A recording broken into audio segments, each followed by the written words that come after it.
College is a wild ride for young adults, and their mental health often suffers. This podcast addresses the inner battles many college students struggle with.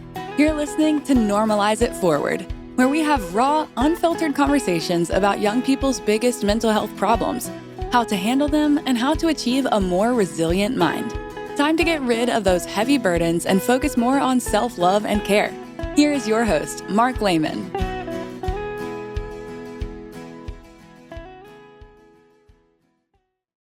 Hello, everybody. Welcome to Normalize It Forward. My name is Mark Lehman, and we are here today to talk openly about mental health and wellness. I am super excited to be joined by Laura Doyle today. Laura, how are you? I'm good. How are you, Mark? Very, very good. Thank you so much for being here. Laura is one of my favorite all-time clinicians. Let me read a little bit about who you are, and then we'll get into our discussion today. Laura's a licensed clinical social worker, an LCSW, who's been working with children, adolescents, and young adults since '94. She spent 25 years as a school counselor here in Connecticut and 6 as a therapist and a coach. As a therapist, Laura employs an eclectic approach because every person and situation is unique. It is essential to tailor this approach to that person's need. Laura feels. She's trained in psychodynamic therapy. Laura seeks to help clients understand what motivates their behavior by increasing their self-awareness regarding their past experiences. Laura believes that the most important aspect of treatment is to create a relationship in which the client can feel understood in a non-judgmental, safe, compassionate, and supportive environment.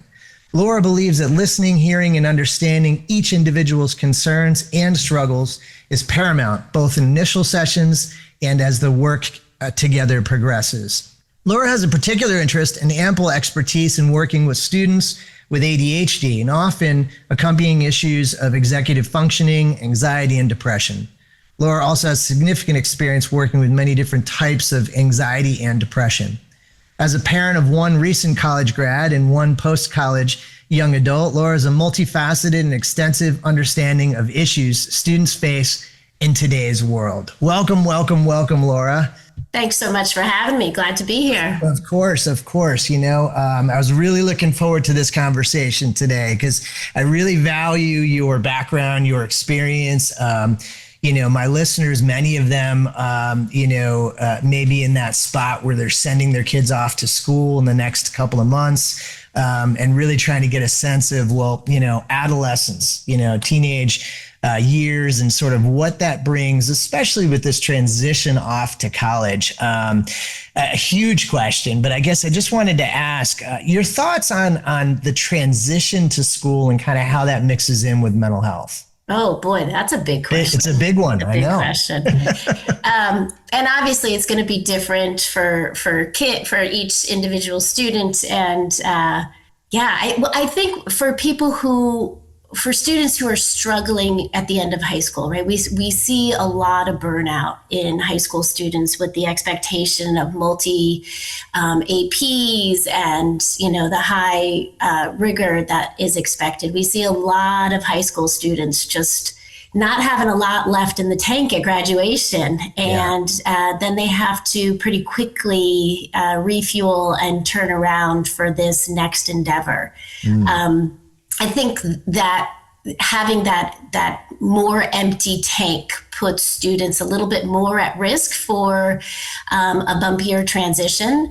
I think when students' tanks are a little bit more full and they have a little bit more in the reserve, they're better armed to, hit the ground running once they hit college. Look to join clubs, get involved, make connections.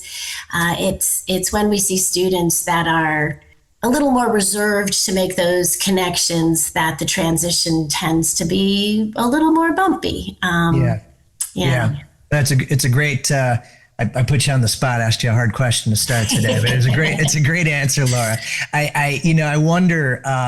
There's got to be parents out there that are thinking about their kids that are a little bit more passive, a little bit more shy, a little bit more reserved, and they're wondering, like, how will going to college go for them? Because we know, that they're going from a really known environment, high school, off to a very unknown.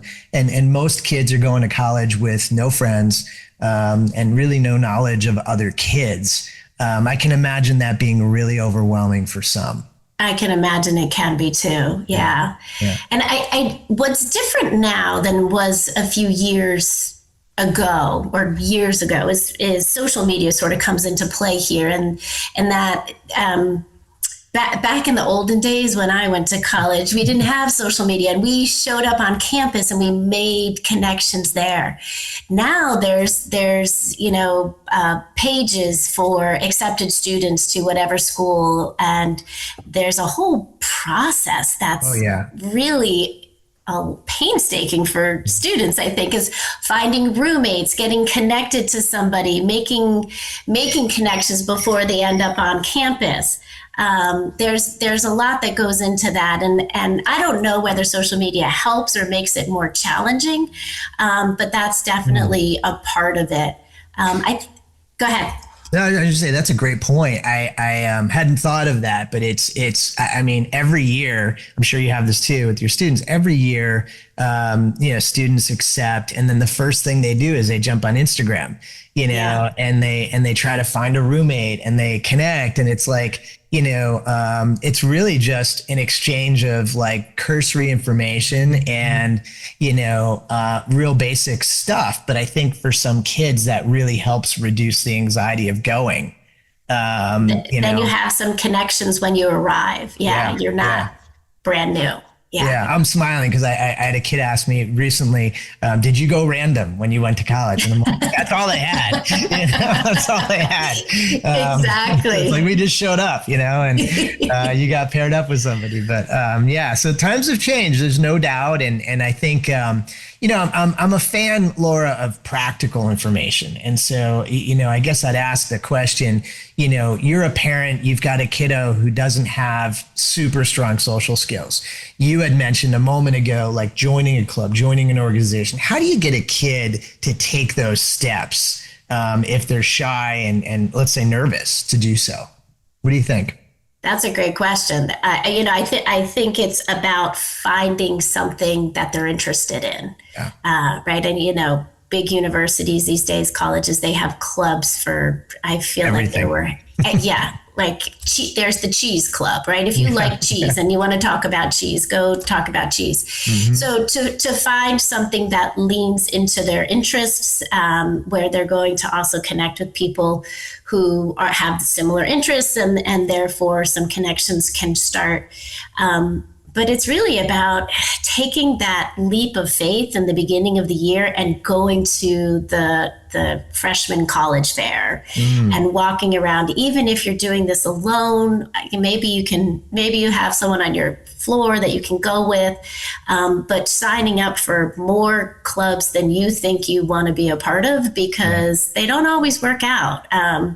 That sometimes their meetings happen during a class or something like that. And to really, even if your child is somebody who this is not in their comfort zone, to say this is the time to really push out of that comfort zone and really try to make some connections, because the payoff down the road will be huge. Yeah.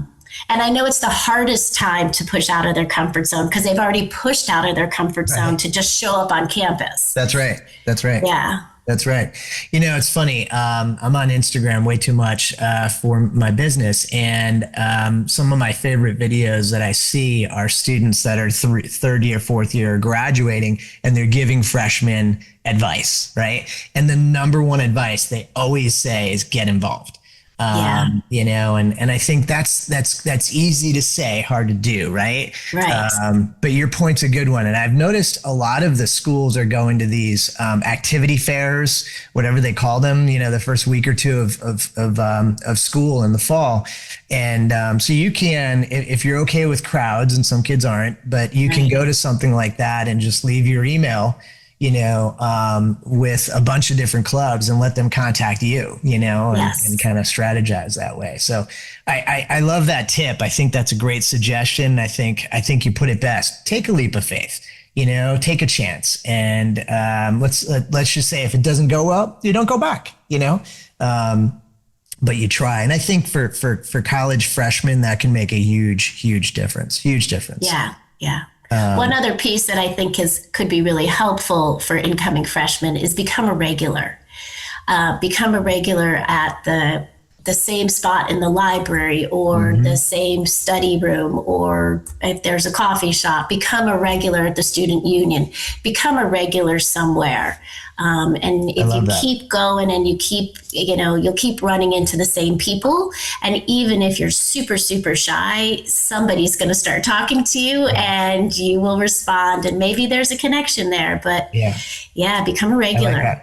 I like that. It's a great suggestion. And I think these are little tips and tricks that you and I have discovered and we're passing along to kids.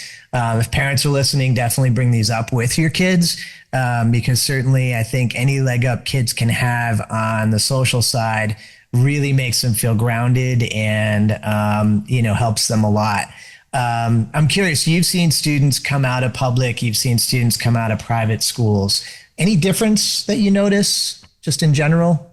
No, you mean from high school to college? Right. Yep. No, I don't see a big, I think all students are well prepared and ready for the rigor of college. And I think the nice thing for most students going into college is that they can have more of a sense of interest in what they're studying, right? There's always the general education credits to get under their belt. But other than that, they get to choose.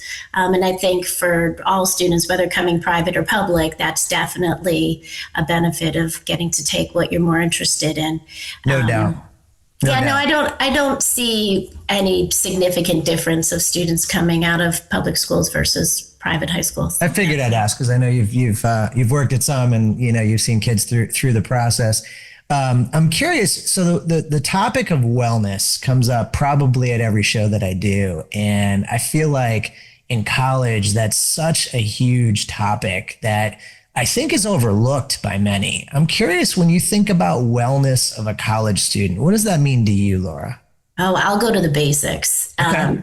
Sleeping, eating, are you eating well? Are you hydrating? Are you getting some exercise? And to me, exercise can be as simple as going for a walk. It doesn't have to be, a 2-hour stint in the gym with heavy weights. If that's your thing, do it. But I think starting with the basics, and we know college students are up too late, and at least they have the benefit of having later classes than they did in high school usually, so they can sleep a little later. But yeah, starting with the basics. And then once those are all in place, then thinking about what are the other things that are, weighing on them, what other ways that they can sort of take some time to, again, refuel so that they're not running on empty by the end of the semester. And what are those things for them? For some people, it's a walk in the woods. For other people, it's painting. For somebody else, it might be game of tennis or basketball. Whatever the thing is that refuels them, to find ways to work those into their schedule. In addition to social time, we all know that, and college is such a good time for social time for many, but finding a way to add those pieces in. Yeah. I think it's huge. And, just occurred to me as you were talking, people are getting my experience and your experience over 50 years of working with kids, lots of kids, for you and I say what you just said all the time. And I think for good reason, Laura, that those are things that kids have access to, like they can alter, right?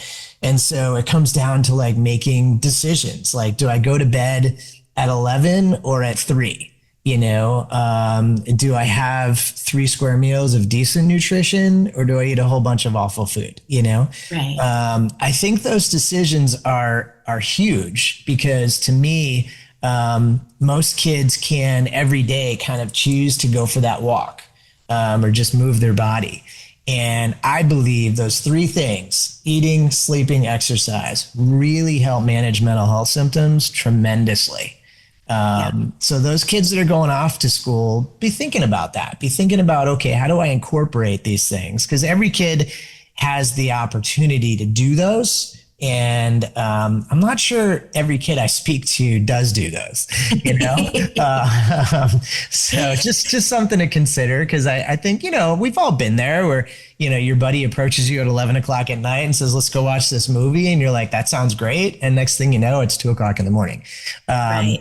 You know, well, and more likely it's Instagram or Snapchat, right? Like, you know, students are getting into bed at a reasonable time, and then I'll just spend a few minutes, and then before you know it, it's now 2 a.m. It sucks you in. Yeah, it sucks you in. I'm maybe that's a good segue. Let's chat. We got to chat about social media. Let's chat about it a little bit. You know, I had a colleague contact me a few weeks ago, and she was telling me about a 12-year-old young lady that she just started working with, who is logging 40 hours a week on TikTok. Okay. Wow. And another 8 or 9 on Snapchat. And I thought, that is a full-time job plus, right? Yeah. That's a lot of hours.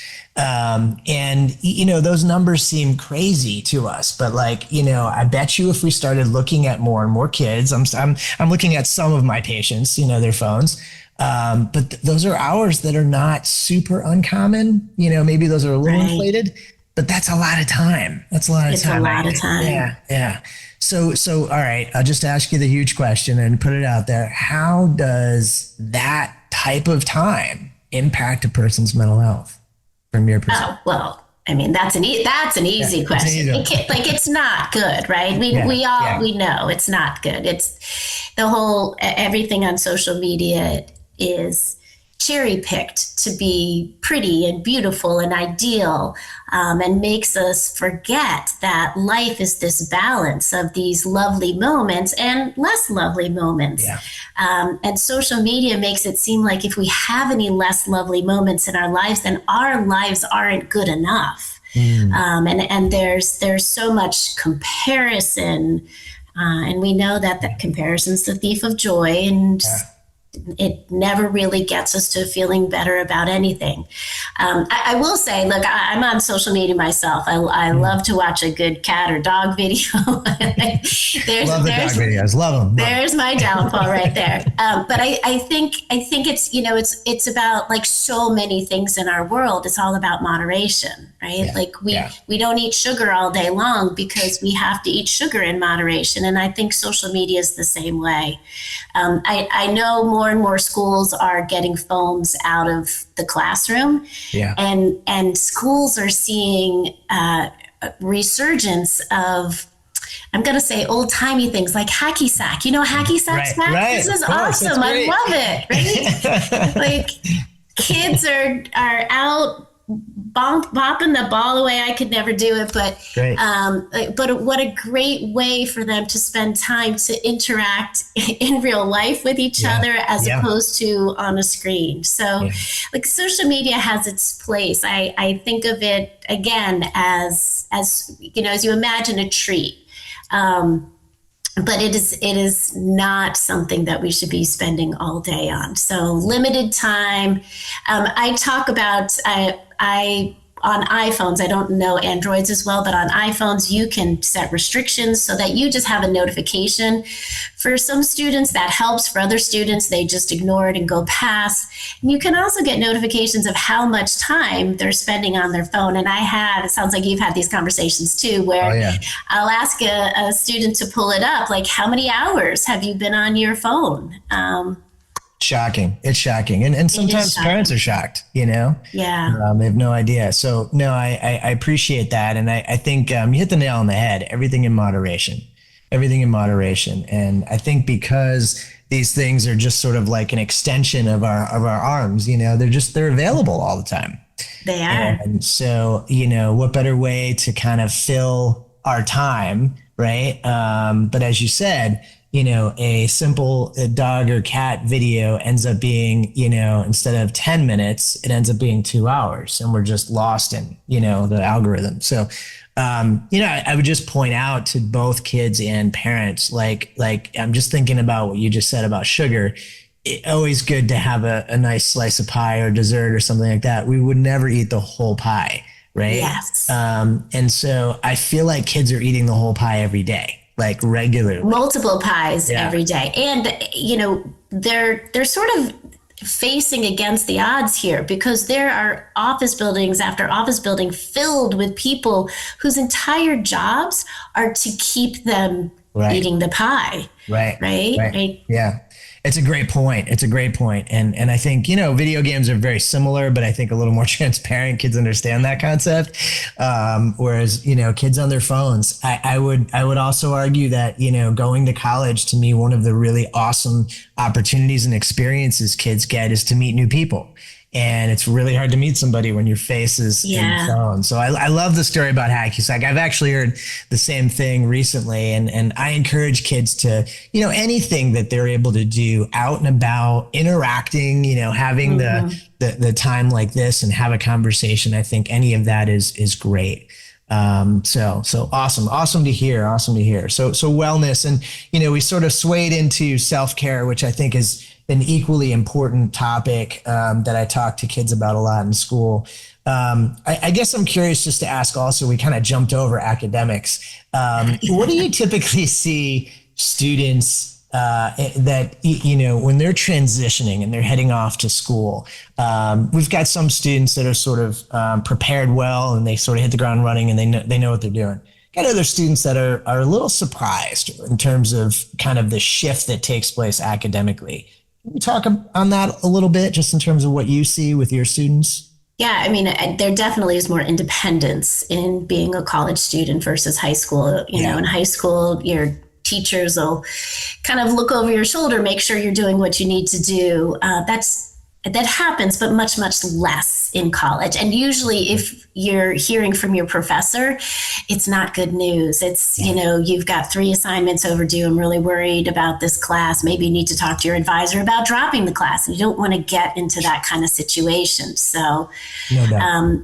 Yes, early on, it's understanding sort of the expectations that are different, and how this transition from high school to college will be different in each class. And I think it's kind of understanding what each professor's expectations are in their classes and recognizing that when they say this work is optional, is it really optional? Or, do the reading, or at least skim the reading, just because there's nothing that holds you accountable to having had done the work doesn't mean you don't have to do the work. So great point. That's a tricky spot. And I think it is, I love this idea of thinking of the school day as a work day where you get up for your first class, and then between classes are study halls, if you want to call them that, and then you have other classes, so that you can sort of get your academic day fit into these hours. And then in the evening, you can watch a movie with your buddy on Netflix, and maybe not till 2 a.m., but you do have time to be social and to do some other things, rather than feeling like, starting your homework at 10 o'clock at night, which is pretty common for a lot of high school students. But they don't have the flexibility in their day and sort of that ability to use those open blocks in the day to accomplish stuff so that you can kind of plan for some social time later. Is a great strategy. Awesome strategy. I mean, you were referring to the 9 to 5 piece that people have talked about recently in the last couple of years. And I too really, I subscribe to that. I think it's a good idea. I usually say to students, once you leave your dorm during the day, don't go back. There's no reason to go back during the day. Go to the gym, go to the library, go to the dining hall, go take a walk, go find things to do out on campus, and then come back at the end of the day, when things are complete. I think that there are students out there that underestimate how much work on a daily basis will be asked of them. And I usually say to kids, it's typically 2 to 3 hours each day. Once you get through that first week. I want to go back to something you said, because I want to highlight something. You mentioned, you were talking about sort of sussing out the professor and kind of getting a sense of who they are. That first week, in my opinion, the syllabus week, they're going to kind of tell you. You're going to have professors that will say, hey, by the way, you don't have to come if you don't want to. You still have to. And then you're going to have professors that'll say, you better come, and if you miss 3, I'm going to fail you. Definitely make sure you go to those classes. They're going to kind of tell you those things. They're going to give you those hints that first week. And, to me, a lot of kids will maybe not go to those classes. I find those classes to be extremely helpful to kind of, sort of set things in motion in a good fashion for the semester. I don't know if you have thoughts on that. But finding that sort of self-accountability is the big difference, right? That like nobody's taking attendance, but I still need to go to class. Right. Nobody knows whether I'm going to do this reading, but I still need to do this reading. Nobody knows that I could sneak back to my dorm and take a nap. Oh my gosh. And maybe sleep through my next class. Yeah. Right. I love that idea of not going back to the dorm, right? Like once you're out, there's other places for you to go and to be more social that aren't your dorm room where you're going to be alone and by yourself. Yeah. Be out there, be in the world, and find that's the hard part, is that accountability that didn't necessarily exist in high school, right? In high school, your mom or dad made sure you were up and got to school on time. Now, maybe you have a roommate who will do that. Not too many roommates do necessarily, right? So, so let me push you on. Let me push you on that, because it's a great concept, and I guess I'm thinking, well, why? Why does the student need to be self-accountable, especially if they miss a class and no one seems to care?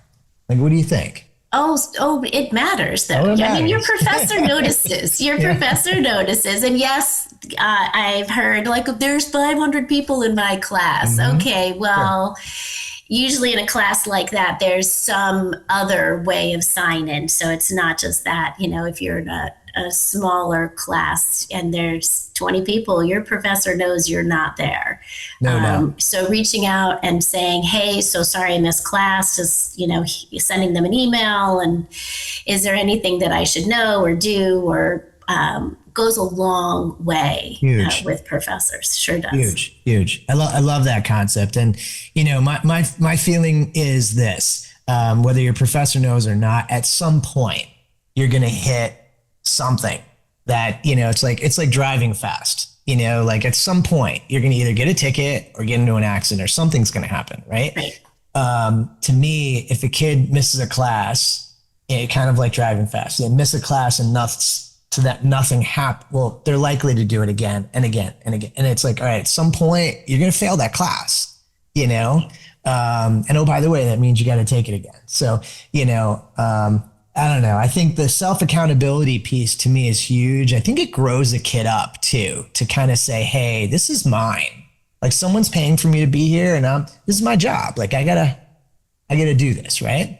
Yes. And that's a great way to think of it. This is mine. This is my job. This is my responsibility. I've got to do it. Yeah.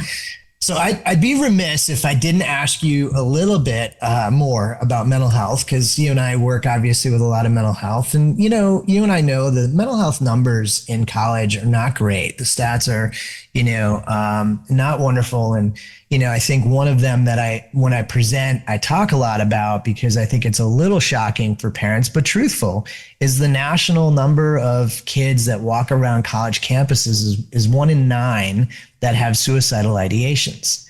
And to me, as a parent, that's scary to hear. Anything around suicide is scary to hear. But I think we as providers, as parents, as just people that are kind of locked into our community, we hear about tragedies that happen, unfortunately, a lot. And suicide is a very real scenario that I think is now the number 2 leading cause of death in this age bracket. So there's a seriousness to one's mental health and kind of managing one's mental health. You and I had talked earlier about the importance of self-care and how that can help.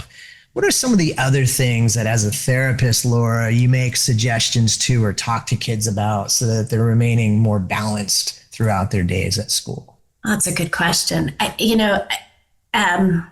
I've still got the suicide thing in my head. I know. Like, It shakes you, right? It does. It shakes you. I mean, and that statistic, that's an uncomfortable scary statistic. Yeah. It is a scary statistic. And here's, I think when it comes to concern about suicidal ideation, what we want more is more connection at a time when kids tend to be less connected in some ways. And so finding ways to be connected to roommates, connected to professors, connected to whatever, connected to somebody on campus, connected to a coach, a clinician. Those kind of connections where there's a regular contact of somebody looking out for their welfare, for their best interests, that can recognize, is this just a bad day or is this a slide? Is this something more than that? Because we all have bad days, and bad days are just a part of the good days too. They're mixed in. But when we see more of a slide and we start to see, academic assignments not being handed in, classes being missed, sleeping through classes is a big warning sign on a more regular basis. That's when I think, we really need intervention of, professionals, support, more than just what parents can do. Parents can call, parents can, talk to kids, and it's wonderful for parents to put that support in as well. But I do think sometimes you need that extra step. Yeah. I think it's worth mentioning too, Laura, we're parents, both of us are parents, and we've got kids that have been through college. And I think there's nothing worse than that feeling of your kid is struggling. They're far away. We can't jump in our car and get to them quickly. What you just said is so valuable. And I think that I want every parent to hear this. I want every kid to hear this. Setting up a resource, someone on campus. And I know you and I have talked to so many kids that are depressed and they're isolating and they're sad. And the last thing they want to do is connect, but it's really the first thing they need. And so finding, whether it's a neighbor, a roommate, an RA, an RD, a trainer, a teacher, I don't care if it's the person serving pizza at the dining hall, who cares? If you make a connection with a trusted individual, you're kind of making that commitment to say, hey, we got each other's back. We're going to keep an eye on each other. And hey, if Laura's not doing well, like I'm going to make sure I'm connecting with her and I'm going to nurture her because I want to let her know she's not alone, and that people care. I think that establishment is so important. And I think it's highly underestimated by a lot of students. Yes. So just a thought. I mean, I think if parents hear that stat and like you and I were shaken by the word suicide or even the thoughts of suicide, you might be thinking, well, what can my kid do? I would say that's something your kid can do, is to make those connections. And, there's times it's funny. It's funny why people connect. There's times where I've had kids say to me, I connected with my econ professor because we like the same ice cream. Okay, I don't care what the reason is, but like, all right, and don't be afraid to make those connections, because to me, before class, after class, teachers get into the profession because they want to help kids. And I've heard the strangest ways kids are connecting with teachers. But to me, I think it's wonderful that teachers can recognize, hey, all this kid is looking for is a support and a connect. I can give that to them by having a conversation and, asking them a bit about, break or whatever it might be. So to me, I think if parents and students are looking for ways to do that, find some trusted adults on campus to connect with and to feel supported by. I have one more question for you. So that parent, I just made myself think of something. That parent who is far away, like you and I have been, right? And we've got kids at school and they're struggling. What can a parent do? Know your student's roommate, right? Know their roommate. Yeah, because it is very easy for students to just for our kiddos not to answer their phones. It's very easy for them to turn the ringer off, be asleep, just not know. Yeah. And we're, sitting half a country away, wringing our hands because we are worried about them and they just overslept. They're perfectly fine. So get to know their roommates, get their roommate's number, be like, okay, I've been trying to reach out to my kiddo for, a few hours now, haven't heard anything. What did it look like when you left the room this morning? Mm-hmm. And that's a great resource, is definitely having roommates or their friends. If it's not the roommate, hopefully there's one or two contacts on campus that they make. Other than that, it's that's hard, right? Yeah. It's a tough spot to be. I love the suggestion. I would further it by saying to parents, if you have the conversation with the roommate and say, hey, would it be okay if I shared my number with you? Can I text it to you? Simply texting it to them, they're sharing the number back without even having the conversation. So you've just opened the door, and more often than not, kids have no problem doing that. And you've just helped your kid establish a connection. So you've also done one thing is, if the roommate's worried about your kid, now they can reach out to you. Huge. Yep, absolutely. I think parents don't often think of that upon drop off, and it's like everything's exciting and they're a little sad about leaving. But those are things that I would say, because for most parents, you're not going to have connection with the roommate, maybe parents' weekend. It might be months though before you see them again. Mm-hmm. So be thinking about that.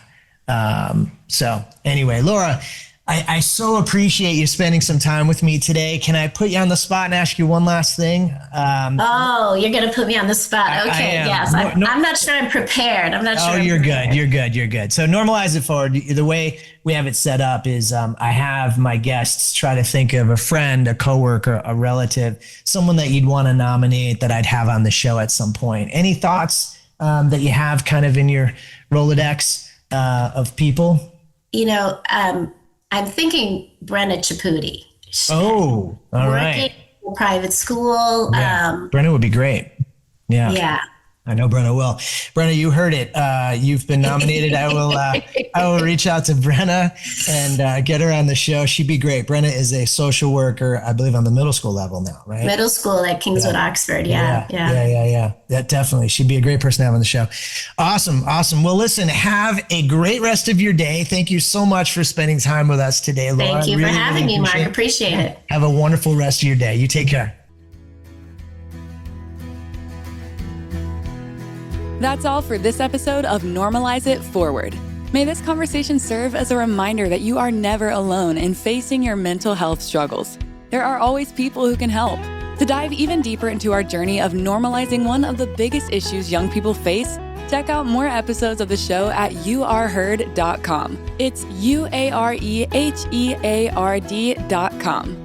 Continue gaining access to the right tools, the best resources, and the most insightful advice to achieve positivity, mindfulness, and genuine happiness.